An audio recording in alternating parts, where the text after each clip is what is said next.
I'm Jim Cuno, president of the J. Paul Getty Trust. Welcome to Art and Ideas, a podcast in which I speak to artists, conservators, authors, and scholars about their work. This river, it has its own mandate. And if you don't pay attention to it, you're going to get clobbered. In this episode, I speak with architect Frank Gehry in our final conversation in this series.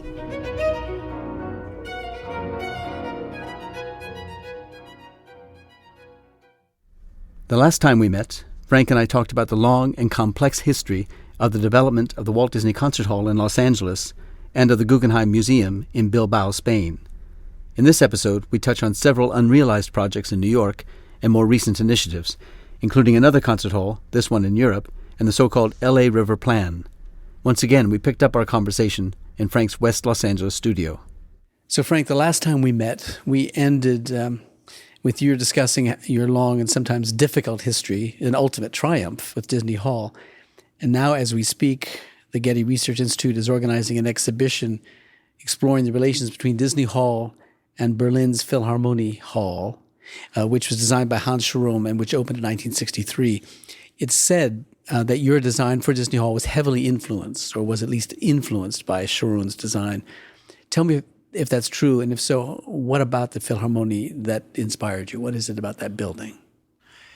So Scherome did the first vineyard, they call it, seating. Yeah, explain that as sort of terraced seating. Terraced around, instead of a shoebox like Symphony Hall in Boston, which is straight on. The walls are 70 feet, 80 feet apart, and it's a long space.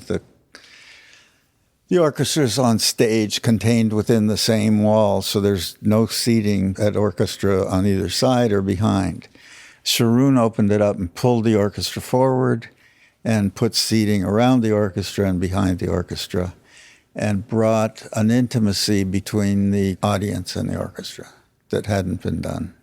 He was first and foremost a humanist. He was very conscious of the people to building feeling, the people to people, all of those things that are really important in building any building, I think. And he understood that. And he had I don't think he had a great budget for Philharmonie because he used painted pipes and concrete floors and funny exterior skin that was probably cheap. But he did, when you go there, you feel a relationship to each other, the audience. You feel a relationship to the orchestra, the conductor. I mean, it feels like you're part of it. And it's not just that, the sound, I gather, is exceptional, not just the feeling. His sound wasn't exceptional when he started. He had problems. And I never got to the bottom of that, but they had to redo it a couple of times. His most successful thing was the intimacy, the feeling of being in it, the comfortable relationship with the orchestra. The orchestra could feel the audience could feel it was just, it really works that way. Yeah. Acoustically, they had problems, and they had to redo it. So was it in the very beginning of the process of your design that you started thinking about this, or was it as you developed the design? Because there was such a long history in developing the design. Ernest Fleischmann was head of the Philharmonic, and he and I knew each other. I did work for him at the Bowl. I talked to him endlessly about halls and how do you do them and who's good and who's not good. And we used to yammer about acousticians and architects and God knows what. The competition had another acoustician. It didn't have Toyota-san or Nagata Acoustics. It had Cummins, the acoustician from France, who asked for bigger volume, bigger space. And if you look at the first models, you'll see they had quite different than the vineyard thing. Mm-hmm. When I won, Ernest and I went traveling to look at halls together. And we went to Berlin and spent time listening to concerts there. And I think I'd been there 2 or 3 times before that.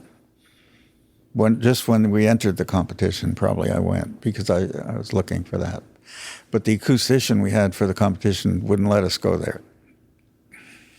And Ernest and I had some funny stories about meeting with Sharon's acoustician, Lothar Kramer. Lothar Kramer was in his 80s when I met him, and Ernest and I had lunch with him with Dr. Nagata, and I innocently asked them what their ideal shape for a hall was, and Kramer gave me, I can't show it, but this shape with the orchestra here, and Nagata said this shape with the orchestra here. So they were two different shapes, and they'd all professed their love of each other as professionals, and Kramer was Nagata's ultimate teacher, and Nagata was Kramer's ultimate student, and they loved each other until this point where I asked that question, and I got the two things, and I looked at him and I said, okay, which one?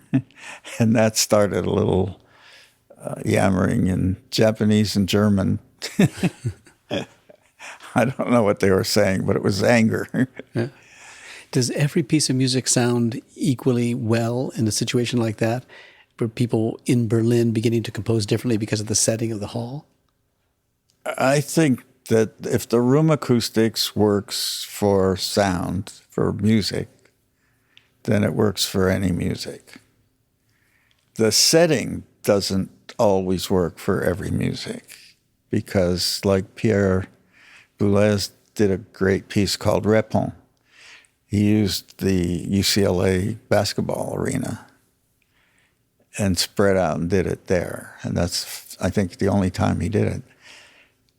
I'm doing a little hall in Berlin for Barenboim that's 700 seats.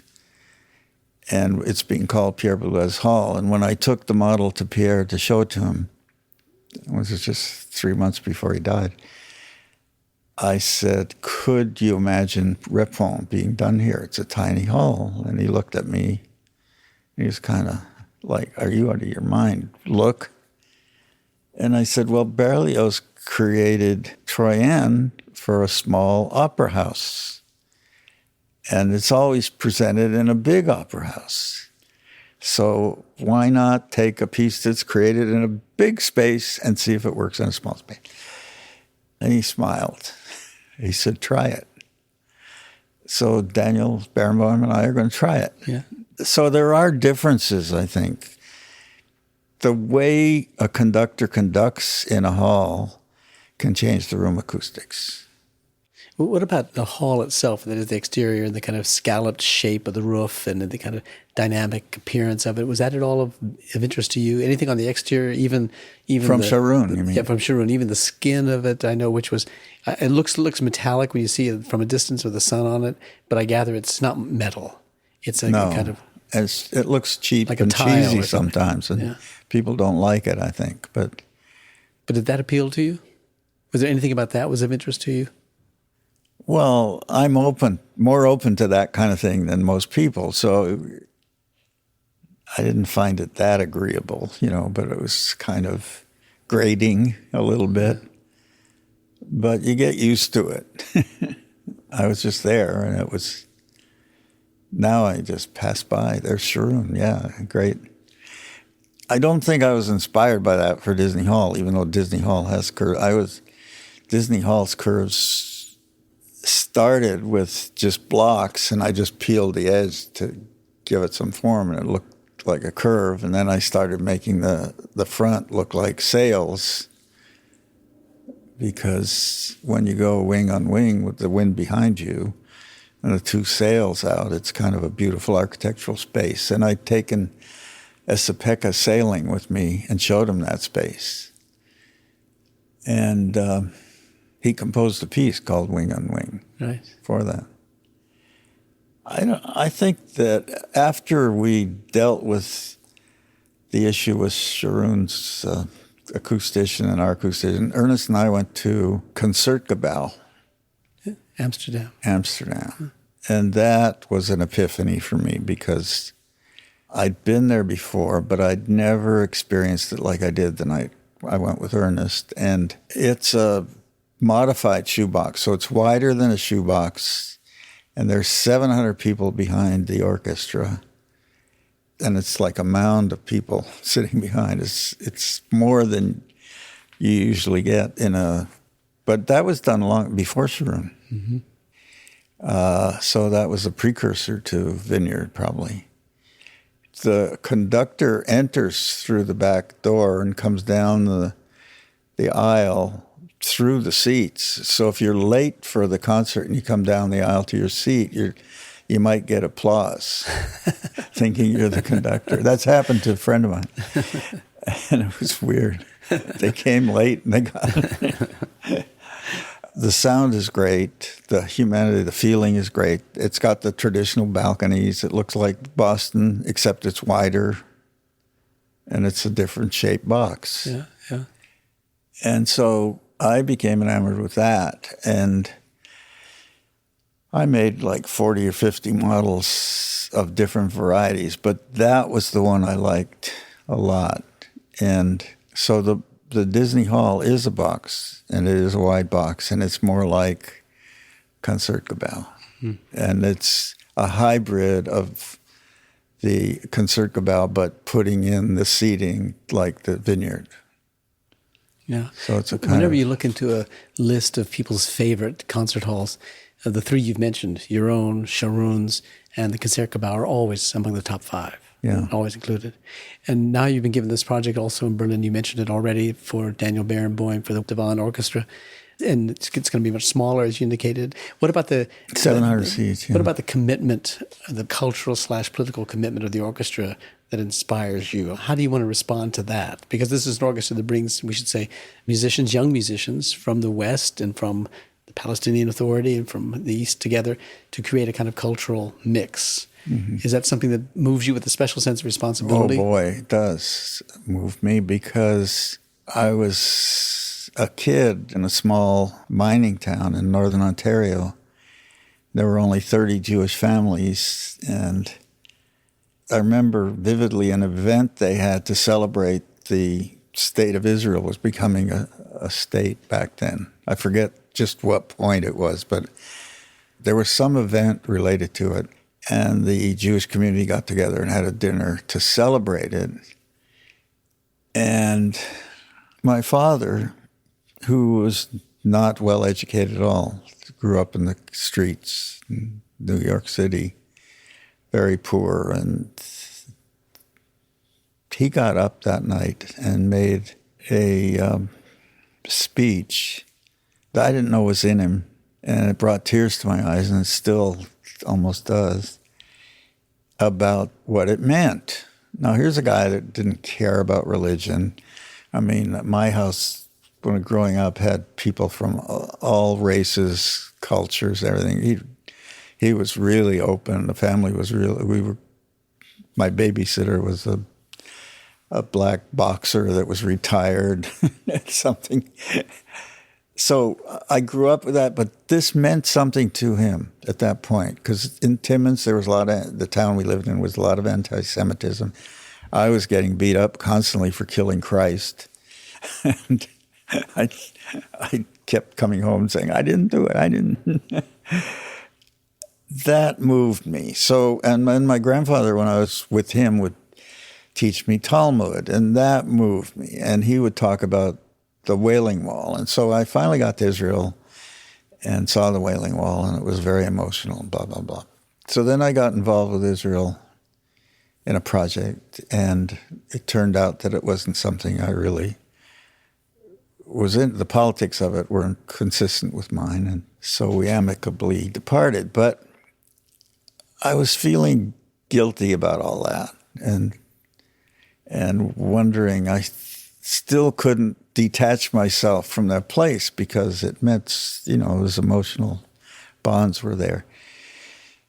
And I didn't like going there, especially they started building walls all over the place and separating themselves from everybody. And the character of the people was changing, the feeling. I mean, the Hasidics would treat you like dirt. When I went to the wall, they just acted like I was a Martian. I was watching television one night, and there was Daniel Barenboim talking about I'd never met Daniel at that point. He's talking about the Divan Orchestra and Edward Said and what they tried to accomplish by opening the discussion between Palestinians and Israelis. Barenboim being Jewish and Said being Palestinian. Right. Yeah. Said was Lebanese, and Barenboim was actually born in Buenos Aires, right. But since his 5th birthday or so, he lived in Jerusalem or Israel. And so I got excited about that there was somebody doing something. And I really believed that people talk to each other through the arts. That's one of the reasons I was working with Tom Krenz in Abu Dhabi, because that museum, the way Tom presented it, it was going to be open to artists from the Arab states. And he meant it, and he pulled people in together. And yeah. This is the Guggenheim in the Abu Dhabi. Guggenheim, yeah. Tom Krantz, who is a major genius of some sort. Anyway, so I called my friend at Juilliard, Ara Guzlamin, who used to be with LA Phil. And I was teaching at Yale, and I always give a project related to music, and Ara helps me with it. So I said, Ara, could we do a project around the divan? Could you ask Daniel if he would mind if we used them, and could he maybe meet with the students or at least send us a program or something? All of that happened. Daniel met with the students for 2 hours, and the next time I saw the students, they just thought they'd gone to heaven. I still didn't meet him. The project was he selected Istanbul, and we did a student scheme for the Divan Orchestra in Istanbul. And it was a 4-month study, and during that period, I did meet Daniel, and during that period, I found they were doing this little hall in Berlin, and the architect he had was a local Berlin guy who was begging Daniel to get me to design the interior. And so I met with the guy, and I said, come on, you can do your own. He said, no, this would be very special, blah, blah, blah. So I ended up, this was the beginning of that kind of philanthropy. I ended up designing the interior. What's it going to look like? Is it going to be terrace-like, or is it too small of a hall to be, or vineyard-like, too small of a hall for that? Yeah, it's an oval. And the interesting thing about it is we took the drawing of the oval and placed it over San Carlino ceiling oval, and it fits. All right. So then I talked to our friend Irving Lavin. Of course, I called him immediately. He said, what's going on? And Lavin, the great art historian of Baroque sculpture and architecture. Yeah. And so Irving said, well, Borromini, when he did San Carlino, had a tight site. There was a monastery behind him. He had the streets on the other side. He couldn't move. And his solution was an oval church. Kind of an elliptical one, or a compressed oval. Yeah. So will the orchestra be in the round? Will the orchestra be... The orchestra sits in the middle. Oh, in the middle, and the audience is around them, huh? Around them. And then you can take out sections of the audience and have a orchestra on one side. Yeah. Anyway, it opens March 4th, and the first concert is all Pierre Boulez because it's named after Pierre, which made me happy. And I didn't realize that Daniel was that close to Pierre, and it turns out he was. So. Now, you've also designed an opera production for Barenboim for the Berlin State Opera, the Gluck's Orpheus and Eurydice. Right. So you've got 3 projects in Berlin. You've got the tallest skyscraper in Berlin, I think it is, in Alexanderplatz. You've got the bank. So Berlin's been good to you. I love Berlin. Yeah. Well, take us to New York, because you've had your trials and triumphs there. You were seen as the favorite for the New York Times Corporation headquarters until you walked away from that project. What was that all about? What took you away from that project? Well, I probably shouldn't have walked away, and I'm not sure I can really talk about who did what to whom, because I'm not sure who did what to whom. All I know is we brought in David Childs and SOM as a partner, which was precarious because it meant we were designing one building, and David's a designer, and he likes to design his own building. And we had a meeting where we presented the model, And the model we presented was mostly designed by my office. David wasn't that involved with it, a little bit, but not to his satisfaction, certainly. And he was very awkward about it. Mr. Punch Salzberger, the elder guy, came down and hugged me and thought it was incredible. It was a competition, so we were against others. I can't remember who the others were, but we were told that they loved our scheme. I left the room happy, thinking everybody was happy, and I was called to a meeting with the client group, and David didn't come. So I knew there was trouble in the halls. I think David thought, look, you designed it, you should do it. He was trying to tell them, get him out so I could do it myself. I mean, I think everybody was well-intentioned. And the feelings are normal, right? If I was him, I would probably have the same feeling. But everybody was happy. We were going ahead. I was then called to a meeting with the construction people from Ratner, who I didn't know. I'd never worked with them. And they were partners with the New York Times. And the construction guy at the meeting said, Mr. Gehry, are you prepared to be here every Monday at 2 o'clock for a meeting? And I said, hey, I live in L.A. I can't be here every Monday at 2. He said, well, that's what it's going to take. I said, well, that's why we have a partnership with SOM. Their people are going to represent me, and they're going to be here. And I will certainly be here for the crucial meetings, and I'll certainly be involved with that. No, you have to be here. So I called David Childs and told him that. And I got the sense that he was hoping I would drop out. And it just felt funny, so I dropped out. Should I have worked it? Maybe. I'm sure David would have worked it out with me somehow. Anyway. Well, that was a big design commission for you to walk away from. It was, yes. Yeah. And Renzo got it. And Renzo got it, yeah. Ultimately stepped in at the end. He thanked me. I bet he did. I bet he did.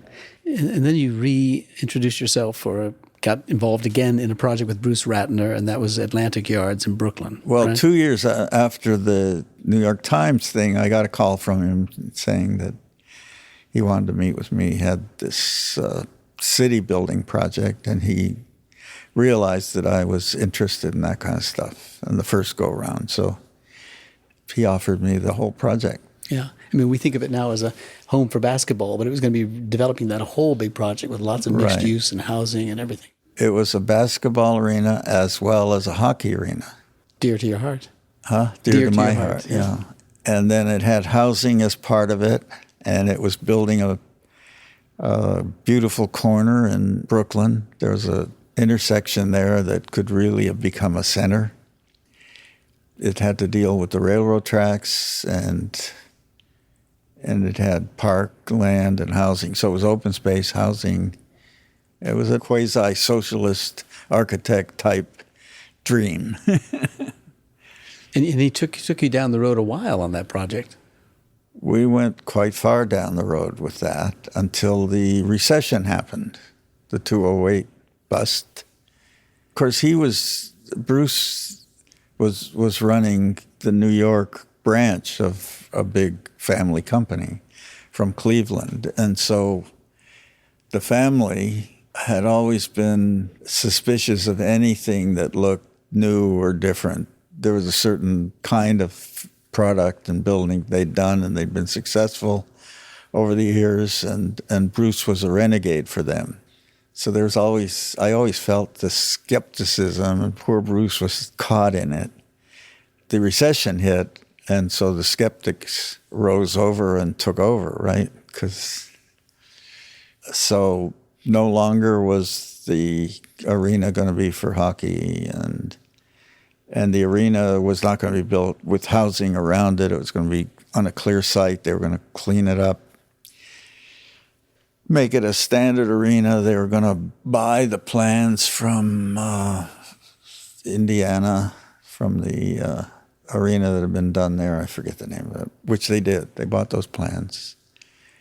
And they decided to build that, and then they hired a young New York architect to put the lipstick on the pig. They said this. It's not my words at that point.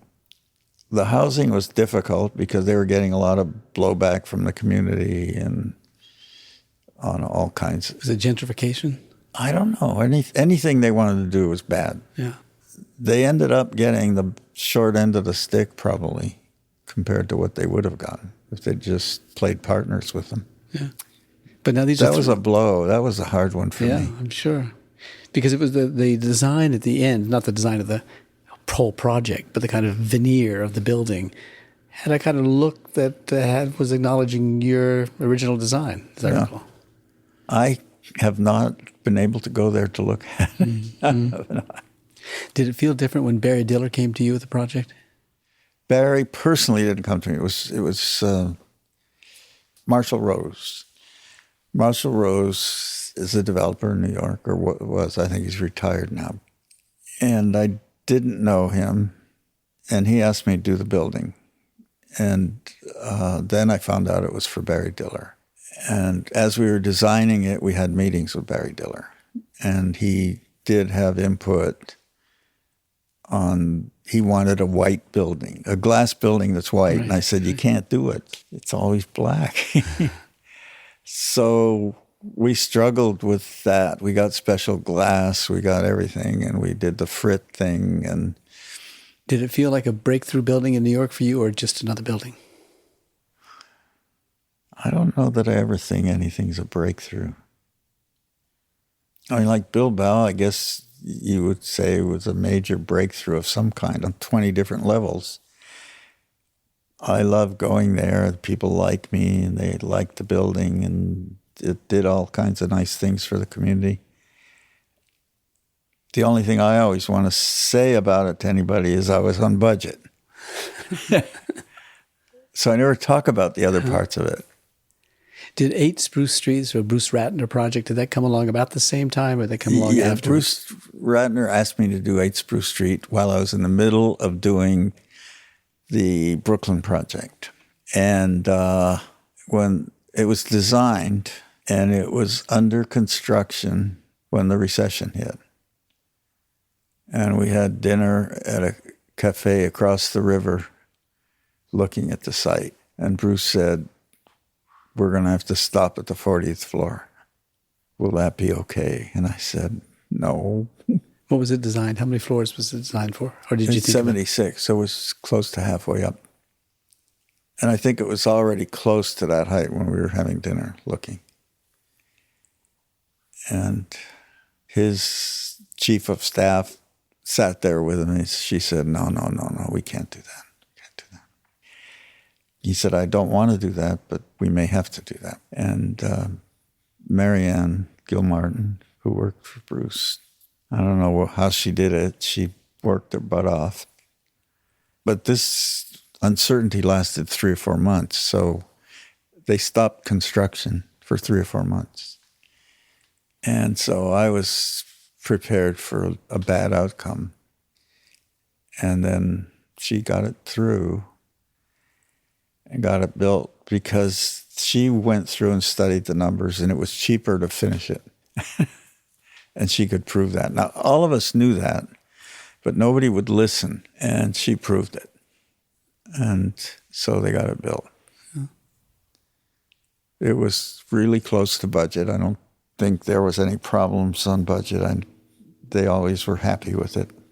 And so we were pretty close to budget, I think within 3 or 4%.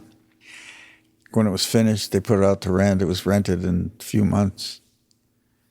They were able to refinance it. It's been a wonderful financial project for them. Yeah, and it's a signature building in the city. Plus they get that, yeah. Yeah. So that's Berlin, that's New York. Now come back to Los Angeles. You've got a lot of projects underway in Los Angeles. You got the Sunset Boulevard Development Project, which couldn't be more romantically cited if you wanted to build a building in Los Angeles. I gather it's across... Garden of Allah. It's the garden. It's where it was. And when I came here as a kid, I used to go there, not to live there or anything, but I used to go on Sunset Strip. And, looking for Humphrey Bogart or Lauren Yeah, Bacall. my parents, they didn't have any money, so they used to go looking at these places for movie stars. It's true. Yeah. And so I remember the Garden of Allah. Well, this would be then a very different kind of project. You did multi-use, mixed-use projects early in your career in Los Angeles, and now in your triumphant years in Los Angeles, coming back and doing this kind of project with a design confidence and that you built up over the course of decades. It's a big project for you, I should think, in Los Angeles. A statement, a signature statement. I mean, yeah, I guess I don't look at it that way, but I never presume. I can't help it. The nice thing is the two young guys got to know me because they worked for Related. And the first go-around on Grand Avenue, they were working on it. Tyler Siegel and John Irwin were the young guys that left Related to start their own development company. And they called us and said they wanted to work with us. They wanted to do something special. It was a special site. They were prepared to spend the money appropriately for it and do it right. And we started working on it. There's community pushback like every place in LA and everywhere in the world now. And somehow we've gotten mostly through it, and we're going ahead with the design. Yeah. And it's residential and commercial. And the residential has a mixture of low income and middle income and higher income condos at the top. And there's an element in the middle that has some of the services for the building and a market, I think, in the base, and a couple apartments on top. And we started playing with it, and I don't know if unconsciously we were rebuilding the Garden of Allah, but it looks like white tents. Mm-hmm. So I don't know where that's going to go. It's a great site because it's an entrance into the Sunset Strip from the east side. And the buildings that have been built on the Sunset Strip east of these, especially La Cienega, I think, are pretty horrible. I think we got approval probably because of architecture. Yeah. Which is nice. Well, you've got in Los Angeles like different kinds of work that you've done, housing work, you've got public cultural buildings work with the Disney Hall, with the Museum of Science. You've got now this big mixed-use project on one of the great arteries of Los Angeles. But you're now undertaking something that is even on the greater scale and probably of even greater importance to Los Angeles, and that's the LA River. We started, before we began taping, talking about the LA River project. You've learned a great deal about rivers and about this river in particular, and you've put all that into something called the LA River Index. Yes. But tell us about the importance of the river and what your ambitions are for it. Well, living here all these years, I never had much encounter with the river, personally. I think most people won't even know there is an LA River. Right. Once I got into it, and of course people generally think the LA River, they have this romantic notion it should be habitats for hummingbirds and plant life and animals and kayaking and bike trails and all of that. And that's all possible, except some of it's impossible. The LA River gathers all the water from that basin coming from north and puts 90 billion gallons a year into the ocean. Waste. Just out, runoff. Just out. The heaviest times of flow are 2% of the time when it fills up. So those concrete walls are designed by the Corps of Engineers for exactly when it high point of the river, and it fills up right to that edge, almost. It must be 6 or 10 or 12 feet or so deep, Oh, it's more than that, I think. Yeah. And it's 300 feet wide, and it's rushing. And when you see it, if you get caught in it, you can't get out. And that's only a very short period of time, just for a few days. And the water's lost. So if you want to think of it as a romantic habitat and all that, it's all fine except for those 2 days. Now, if you put the plants in the river the way it is, that makes the river overflow. And if it overflows into the adjoining neighborhoods, and then flood insurance goes up, and everybody's paying for a mess. The river is not that easy. You got to look at what's real. The other thing we found is the public health issues, especially south of LA City to Long Beach, are enormous. And if you could clean that up, you'd save billions of dollars. So you could save on, if you could reclaim water, put it in the aquifer and use it, you could save, say, 1/3 of the water requirements of the city. That's money. So if you think of it just as a pure business thing, if you save that money and then you save on the public health money, and then there's 10 other things you save money on because of you're harnessing this thing and looking at it that way, it pays off. And it's just, how do you get all these entities and people together to join hands and to make it happen, kumbaya together? There have been groups working on it for a number of years. Before you got involved? Before I got involved. And they haven't made much progress, but they did develop an alternate 20 program that's gone through the Corps of Engineers and received government funding. And significant government funding has got to be matched by local governments, and it's going to be complicated to get it, and it'll be a slow process, and it's got to go through Corps of Engineers and blah, blah, blah. That's more focused on trying to make these romantic habitats. So we're not sure how they're going to do it, because that 2 days a year when Godzilla comes, when we got in, nobody working on the river at that point had gone south of LA and talked to these towns, Southgate, Cudahy, Vernon, Long Beach. And they're mostly Latino populations, and they are suffering from lack of open space, and the kids are suffering from diabetes B, and you name it, they got it. And so if you solve the river, it doesn't necessarily solve all those problems. But because it's contiguous, it's an opportunity to make solutions that do both. And to connect all those communities and join them across the river. You know, the river separates communities just like the freeways do. The river and the Long Beach freeways cut through Long Beach. The town's cut in half, and there's no connection between this side and that side. So there's different populations. It's weird. And there are resources on the other side of the river that could be used by the other side of the river, and vice versa. And they could get funding if they joined together. It's got to be a series of interventions, which are more realistic probably, if we can find the opportunities along the river.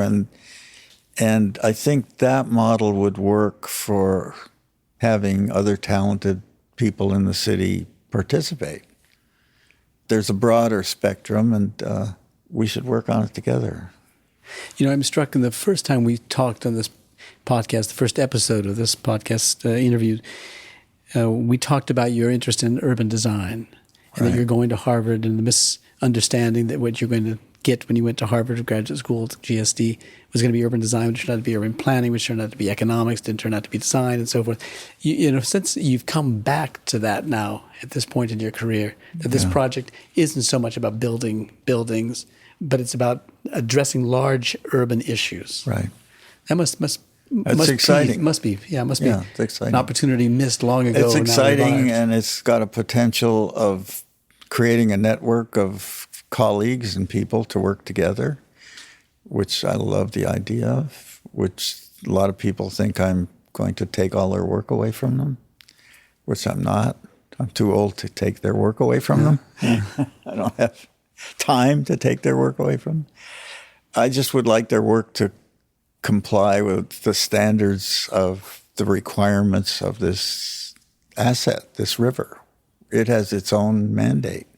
And if you don't pay attention to it, you're going to get clobbered. I have to think that you're a perennial optimist. Now, I want to ask you one last question.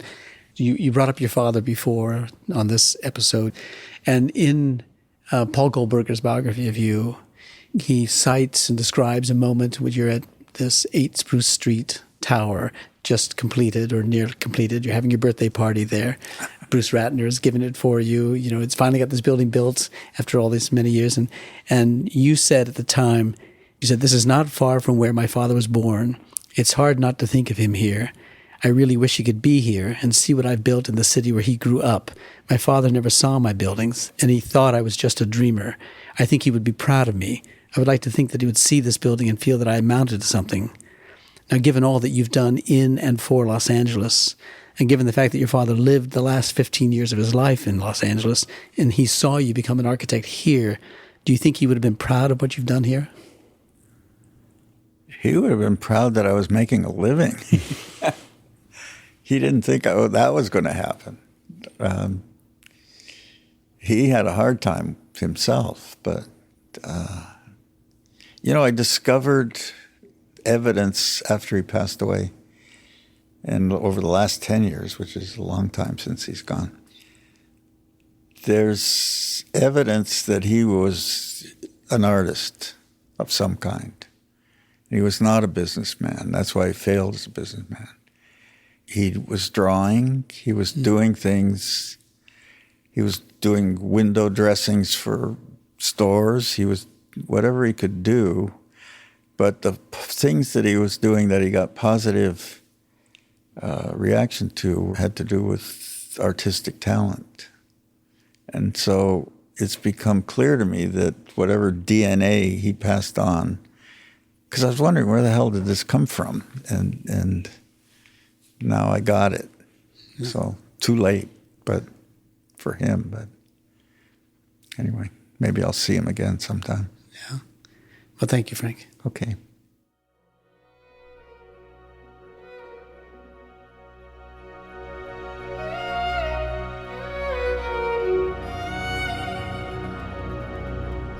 Over the past 6 months, I met 4 times with Frank Gehry to talk about his life, career, regard for the architectural profession, and passion for his adopted city of Los Angeles. I don't think anyone is more honest than Frank. He never hesitated to answer my questions, well, maybe once, when I asked him to give me the details about the rough and tumble politics of the on-again, off-again history of his Disney Hall project, home of the Los Angeles Philharmonic and one of his and of architecture's greatest triumphs. And then he paused for only a second or two before answering my question with exacting detail and seemingly total recall. Architecture is alive for Frank, and his place in its history is alive to him as well. He seems to remember everything, even the per-square-foot cost of projects long completed, and of course the complicated character of his clients and colleagues and the sometimes tortured history of his best-loved projects. And he loves architecture. He loves it for the potential it holds for improving the lives of his clients and its impact on the social life of our cities. But perhaps above all, he loves it for the beautiful and complex forms it has contributed to our world. Frank insists that architecture is an art, and he is unapologetic about this. He believes in architecture's social utility, but he never sees that as an end in itself, or that beauty and social benefit are mutually exclusive. For Frank, the two aspects of architecture are intimately intertwined. As President Obama said of Frank, when recently awarding him the Presidential Medal of Freedom, his buildings demonstrate architecture's power to induce wonder and revitalize communities. I hope you've enjoyed these interviews. I've never enjoyed talking with anyone more.